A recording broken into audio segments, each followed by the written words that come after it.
60 Minutes Rewind.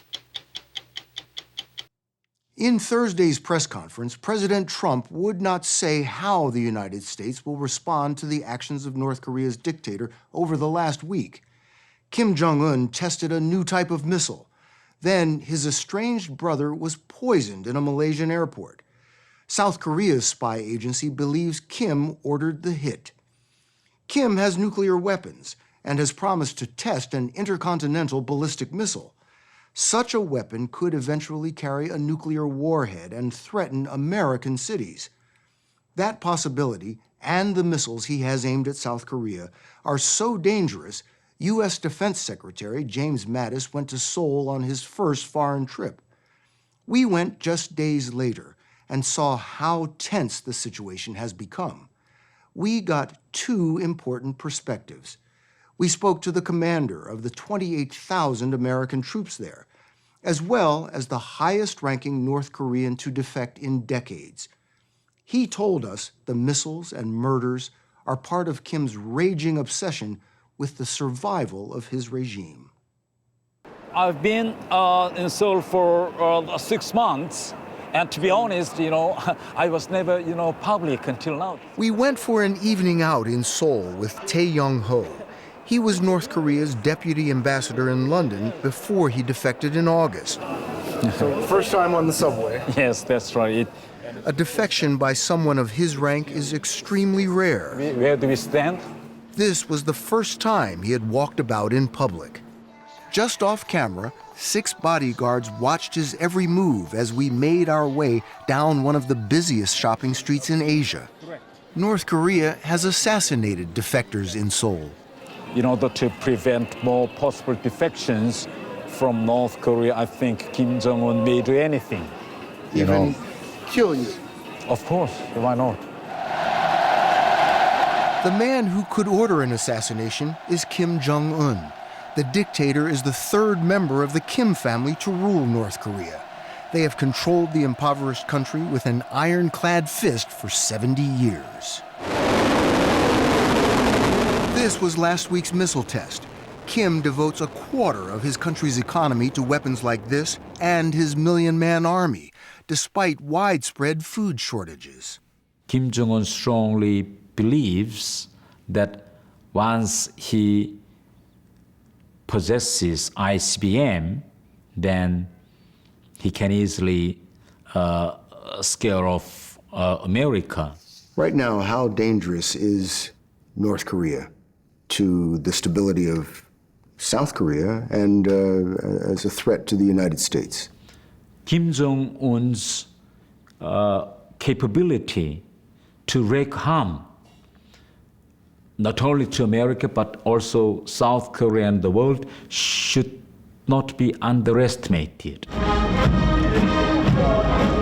During his 5 years in power, Kim Jong-un has expanded North Korea's nuclear arsenal, despite international sanctions that have brought his country's economy to its knees. Electricity is scarce. From space, North Korea is a black hole. That's it, wedged between the shining lights of South Korea and China to the north. Tay said he was living a comfortable life here at the North Korean embassy in London before he fled with his wife and 2 grown sons.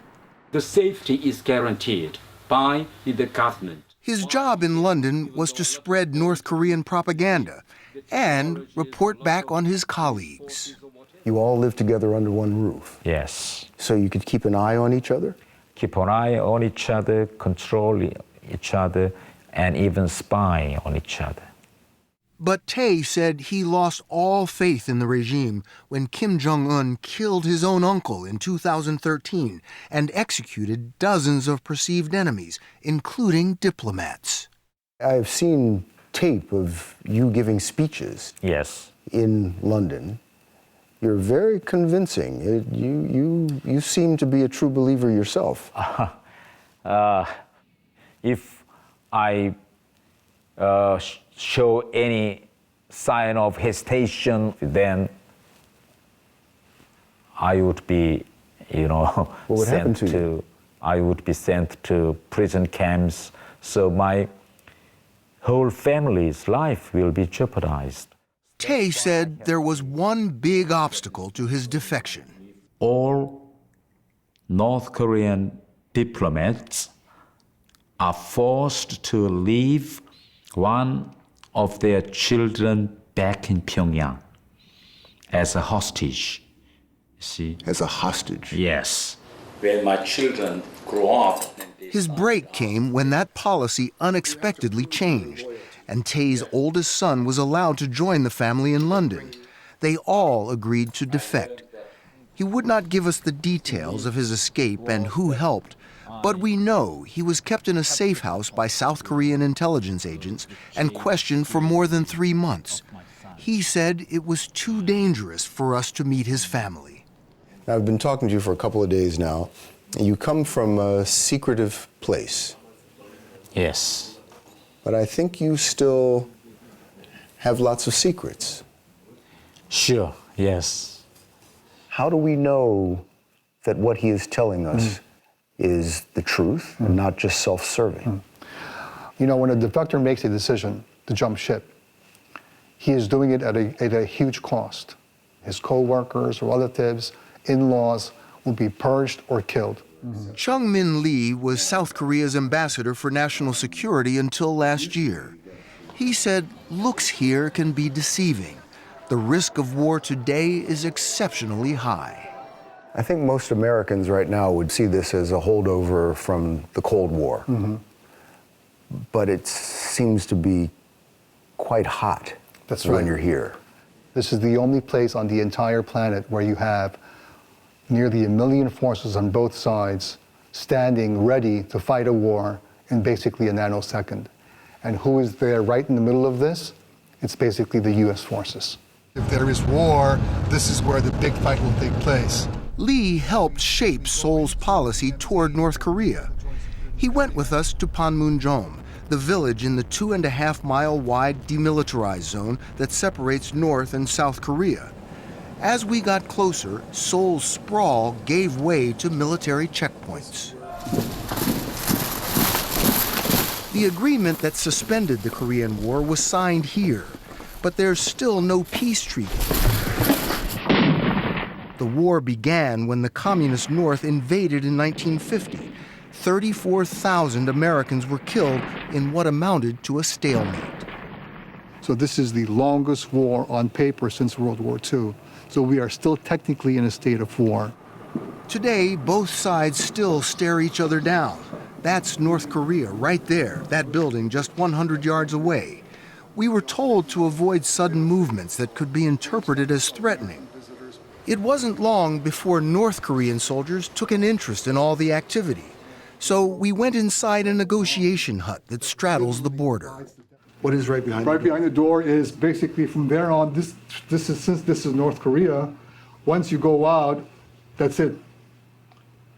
We have no jurisdiction on that side of the door. So if I were to walk out that door, That's it. I'm in the hands of North Korea. That's true. Let's stay on this side. Let's stay on this side. It was all surreal. This part of the DMZ closest to Seoul had the feel of a Cold War theme park, complete with a fake village on the North Korean side built to impress the South. And in case you missed the point, loudspeakers blared propaganda. Martial songs praising Kim Jong-un. A few miles away, tourists crowded an observation deck, snapping photos with troops, cardboard cutouts, and the real ones.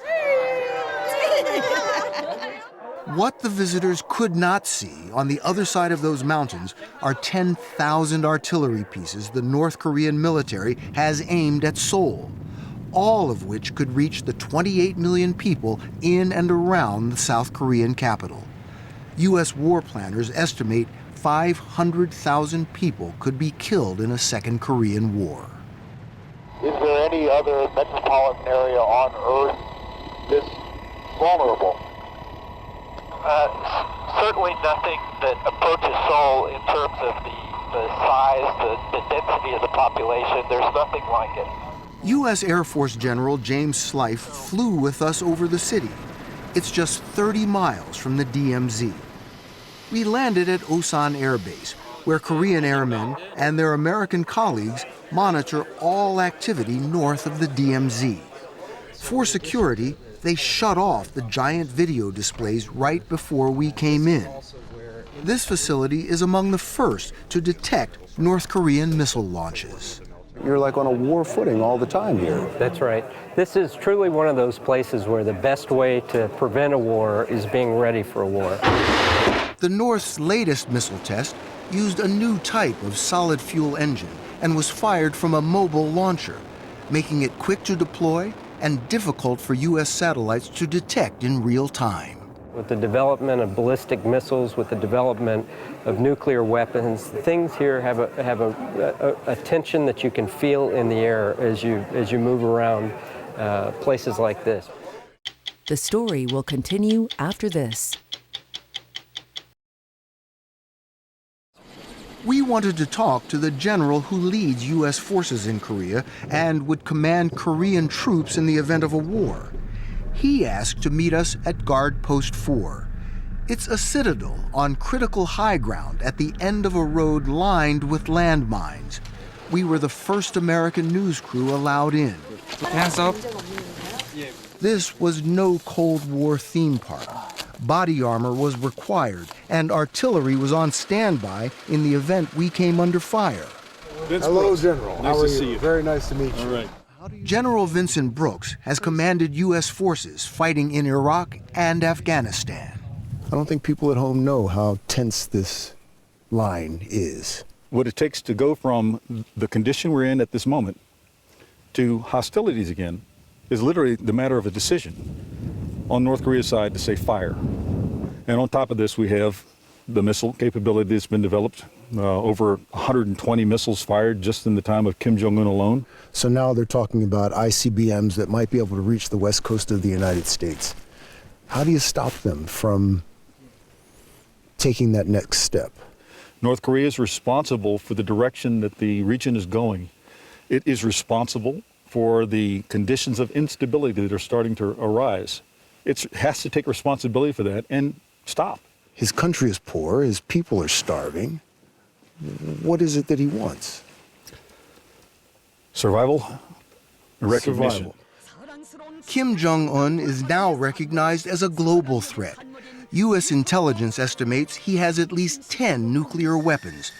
If the U.S. decided it had no choice but to launch a preemptive strike on an ICBM test site, it could trigger the unthinkable. If North Korea uses nuclear weapons, it will be met with an effective and overwhelming response. And they can take it to the bank. We make that same point to our allies and partners like the Republic of Korea, like Japan. Effective and overwhelming response. Effective and overwhelming response. Wipe North Korea off the map. Whatever overwhelms you. That warning rang in our ears as we returned to Seoul and met one last time with defector Tay Yong Ho. We asked about his brother and sister still in North Korea. What do you think has happened to them? They will be sent to prison camps. That is what I'm absolutely sure. Does that weigh on you? Of course, yes. I cannot get rid of that kind of nightmare every night of seeing my brother and sister in prison camps. Tay told us he believes he can help topple the North Korean regime by encouraging other defections and speaking out. During the campaign, President Trump called Kim Jong-un a maniac. His language has been much more careful since the latest missile test.